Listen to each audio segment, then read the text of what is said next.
Hey, Nick, I thought I'd take a second and do a quick video of this problem that you're working on to hopefully show you what's happening. All right, so here are the data from that table, right? We have the before and we have the after. And if we enter all of those scores into the computer, we would get a mean of 5.2 and a standard deviation of 1.47. And we can do that again for the after group. And let me show you how to do that. That might be where part of the problem is. You said that you have the TI-30XA, so that's what I'm using here.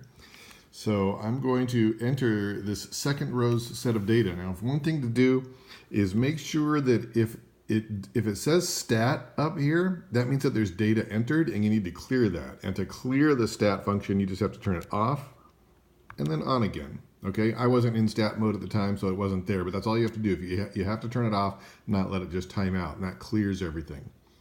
So now the way you enter data is, which you know I'm pretty sure, is you enter the number and then you hit this little sigma plus button right here, and that stores the score. So I'm going to enter these 15 scores here. There's a 5, enter, and notice it says n equals 1, so we've entered one score so far. So I'm going to keep doing that. 5, enter, 4, enter, 4, enter, 5, 5, 6, 6, 7, 6, 4, 6, 3, 2, and 5. And notice I now have n equals 15. I've entered 15 scores. And the way you find your statistics is looking at these green numbers. See that little X bar? That's the traditional symbol for a mean. Our text uses the APA notation of a capital N, but that's what the mean is. And this is sigma with an n minus 1. And that tells us we're using a sample standard deviation because we're dividing by n minus 1 as opposed to a population standard deviation, which is just n. Again, slightly different symbols than we're used to from our textbook. These are the more traditional math-oriented symbols. So to get to those green values, I hit the second button. Notice it says second up there. And then I can hit mean. And the mean for the after group is 4.87 with rounding. So I'm going to write that down here, 4.87. And if I hit second and standard deviation for sample, I get 1.302, so just 1.30 with rounding. Write that down here. All right, so now we have our individual scores, but as I said in my email, it's the difference scores that are used for a related samples t-test. So let me clear this. Now notice I'm in stat mode. I have data entered, so I need to clear that. If I hit off and then on, stats cleared. There's no more data stored in there. So now I'm going to enter all of my different scores, right? 5 minus 5 is 0, 6 minus 5 is 1, 4 minus 4 is 0, and so on. So these are now the scores that I'm using.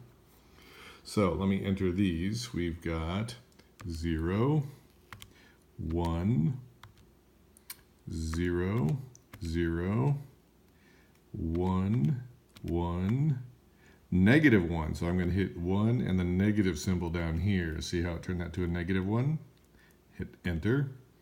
1, 0, 1, 1, 0, 0, 0, 0. And I now have 15 scores entered. N equals 15. So I can now get the mean difference and the standard deviation of difference. The mean difference, we just hit second and that little X bar, 0.33. So we can put 0.33.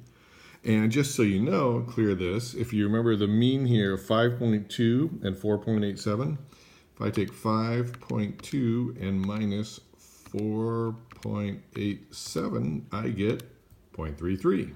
Okay, same mean difference. Now I'm still in stat mode. I didn't turn it off, so that data doesn't get cleared. So I can now once again hit S and the standard deviation, and there is 0.62 with rounding. So our standard deviation of the difference is 0.62.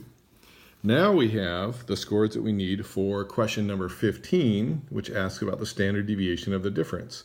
Standard deviation of the difference, the standard error. The standard deviation of the difference is 0.62, and we're going to divide that by the square root of 15. So if I take I can even just start right there. I don't have to clear it. That was from our previous calculation.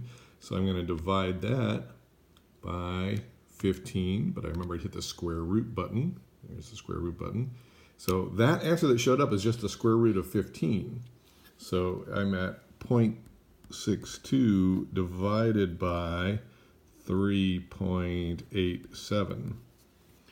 All right, and so if I hit the equal button, I get 0.159. And that is the answer to number 15.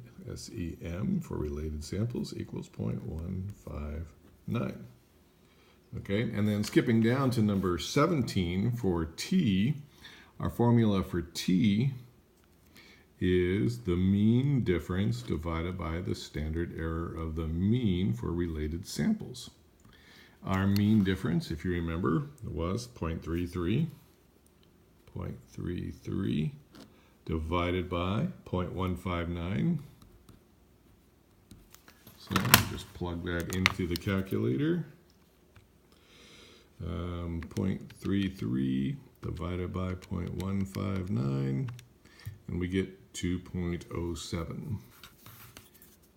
2.07.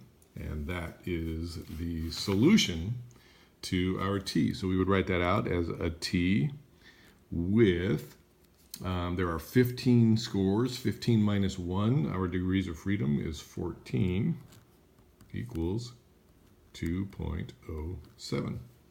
Okay, and then we have to compare that to our critical value and decide if our P is less than or greater than 0.05.